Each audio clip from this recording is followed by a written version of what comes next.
The purpose of the lab today is to make a working submarine. A submarine shouldn't float or touch the ground, and it should stay in suspension in the liquid it's in. To make this possible, we will be using the principles of density and its construction of it.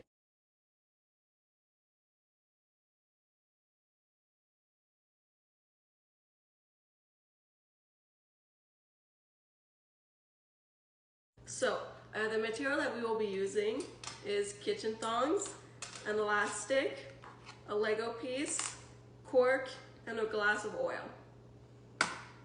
Our experience is completely qualitative, and we won't be focusing on the size nor the quantity.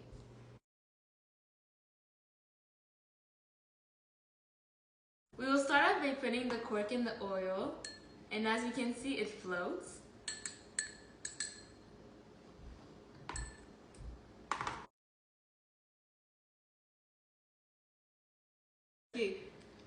And then we're going to put the piece of Lego in the oil, and as you can see, it sinks.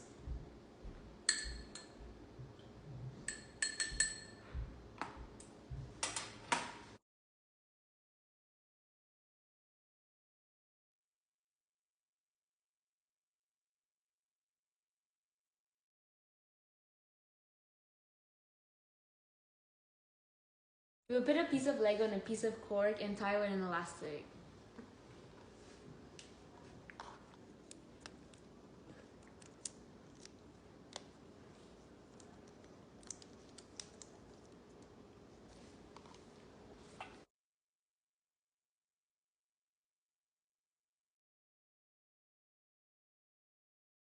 And now we're going to put the submarine into the oil.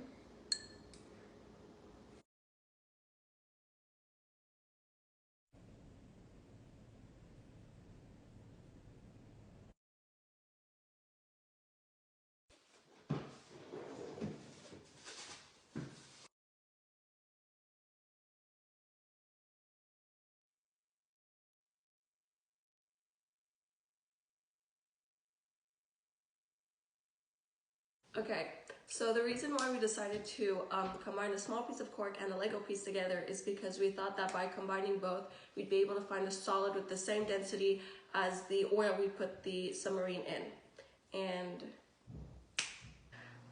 for the final results of our lab report, we can explain the analysis. okay, if an object is less dense than the fluid it is placed in, the object will float, like the cork that floats on oil because the cork has a smaller density than the oil.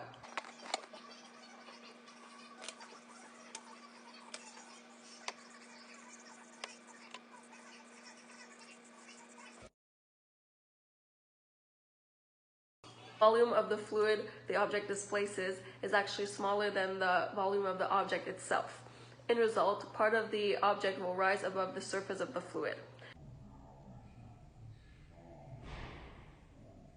The contrary applies if the density of the object is bigger than the fluid it is in. The object will then sink to the bottom.